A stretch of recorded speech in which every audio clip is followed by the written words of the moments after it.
É, então,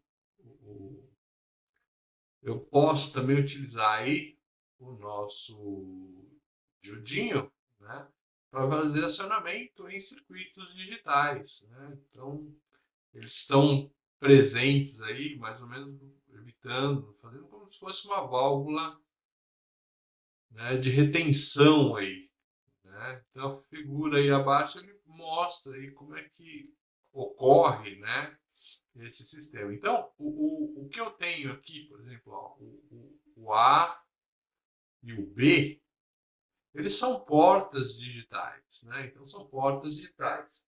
Essas portas digitais elas têm alta capacidade de fornecer corrente, né? Então, elas conseguem fornecer corrente.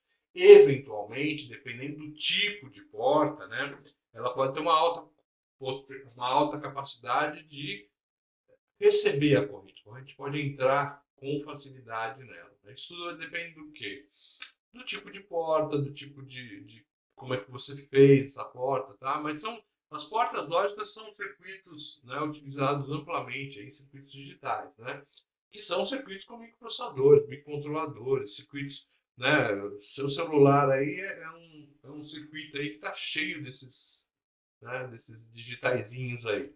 Então, para você ter o seu celular funcionando aí, você com certeza tem um circuitinho digital aí, né, na sua mão, né, no seu celular. E aí, às vezes, a gente quer que acione uma carga aí por duas portas diferentes, só que se você tiver uma corrente, né, alta aí de fornecimento, normalmente o circuito não consegue suportar altas correntes de entrada, né? Ele consegue fornecer, mas não consegue receber a corrente. Entendeu? Então, normalmente, esses circuitos funcionam assim, tá? Então, o que que ocorre aí, ó? Eu posso fazer com que nesse circuito aí, por exemplo, com que o meu dispositivo, que é essa lâmpada aqui, ó, então aqui eu tenho uma lâmpada, tá? Então, para que esse dispositivo aí seja acionado pelo A, por exemplo, você aciona o A com a lógica 1. Colocar a lógica 1 quer dizer que você pode colocar 5 volts aqui. Ele vai fazer o quê? Ele vai fazer com que o seu sistema aí, ó, ele vá, né, com a sua carga para o terra, né? O que acontece? Se eu não tivesse o diodinho aqui, né, e essa porta aqui tivesse com uma saída, por exemplo, 0 volts, o que poderia acontecer? Essa corrente, ao invés de ir para a lâmpada, que é uma carga resistiva, ele poderia passar para cá, que já é o terra, né, que é o caminho dele, e consequentemente você não ia acender a lâmpada. Então, para evitar isso, a gente faz o quê? Ó? A gente coloca um diodinho. Ela elimina o perigo de ter grandes entradas de corrente, né? Então, aqui eu tenho uma corrente, grandes entradas de corrente pela porta, e também faz com que o meu circuito acabe funcionando aí corretamente, né? Se a gente trocar, né, em vez de colocar os 5 volts lá em cima, eu colocar os 5 volts aqui embaixo, obviamente que o esquema é o mesmo, né? Então eu tenho a corrente aqui, né, fazendo a lâmpada acionar, e essa corrente não vai para a porta B justamente por conta desse diodinho de proteção, né? Nada impede que eu tenha 5 volts nas duas portas, né? Então 5 volts nas duas portas vai fazer com que os dois acionem. E a pergunta que não quer calar: quando é que que essa lâmpada aqui vai apagar? Porque de tudo quanto é jeito que eu coloquei aqui, a lâmpada acendia, né? E como é que a lâmpada apaga? Turma, como é que essa lâmpada apaga? O que eu tenho que ter na saída aí dessas portas A e B para que essa lâmpada apague?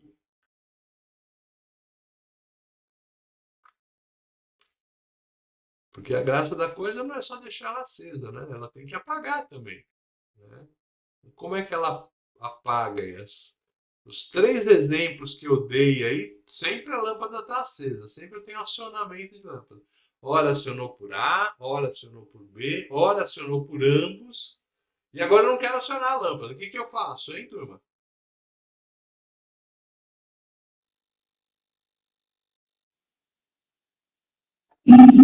Aperta a tecla do interruptor. Então, no caso, ó, o que ocorre aí? essas duas saídas aqui, o que elas podem ser? Elas podem ser 0 ou 5. Né? Então, para que a gente desligue, né, para que nós possamos desligar aí, essa lâmpada e não tenha a corrente passando, eu vou ter que ter 0 volts aqui, ó, em ambos, né? Então, se eu tenho 0 volts em ambos, o que ocorre aqui? Ó? Do outro lado aqui da lâmpada eu também tenho 0. Ou seja, é o terra, né? Então, esse cara aqui, ó, esse símbolo é o símbolo de terra. Quer dizer que eu tenho 0 volts aqui. Tenho 0 volts aqui e 0 volts acolá. Ou seja, eu não tenho corrente circulando aqui. Né? Então, lembra aí que para mim que eu tenha uma corrente circulando, eu tenho que ter uma diferença de potencial, que é justamente essa diferença aí de volts, né? Como dos dois lados da lâmpada eu tenho 0 volts, né? Os diodos estão abertos e não tenho circulação de corrente aí pelo meu dispositivo. Né? O diodo está aberto porque a diferença de potencial dele é 0, né? E, consequentemente, como, né, ambos os lados ali estão 0, não tem circulação de corrente. Ok? Tranquilo, né?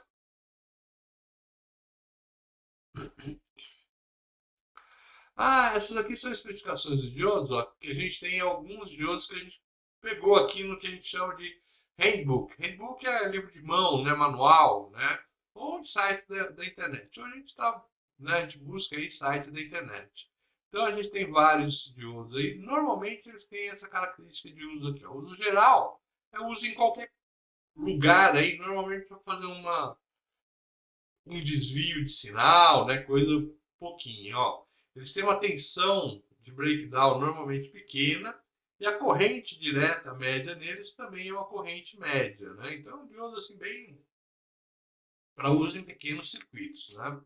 Aí depois a gente tem aí uma grande gama aí de circuitos de retificação, tá? Circuitos de retificação são circuitos que querem fornecer energia para alguém. Normalmente fornecer energia de corrente contínua.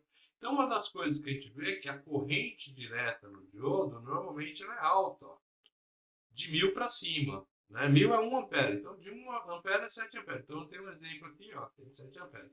Eu tenho toda essa linha aqui, um N4000, né? Então, um N4000, 1 e 2 e 3 e 4, né? Todas correntes aqui, né, da ordem de 1 ampere.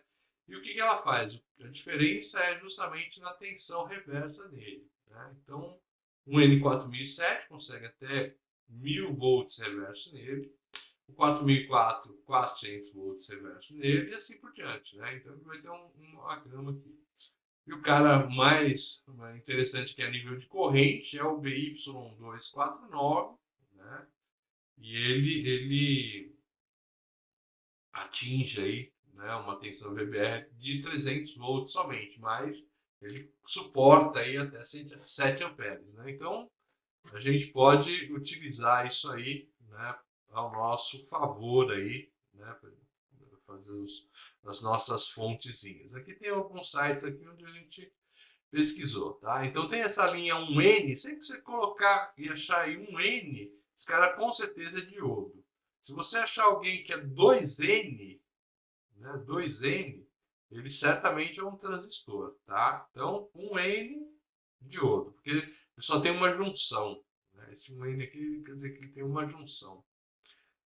Agora tem uns códigos aí meio estranhos, BY249, que não tem ligação com nada, né? O vendedor, o fabricante colocou esse número e tal. Se o mercado adotar, adotou, né? Mas eu tenho uma linha aí, um N e outra linha 2N aí, que são linhas que você, isso aqui é transistor, isso aqui é, né? A gente, a nível de transistor, é isso aí. Então aqui alguns sites, né? O site da Siemens, da Philips, da National.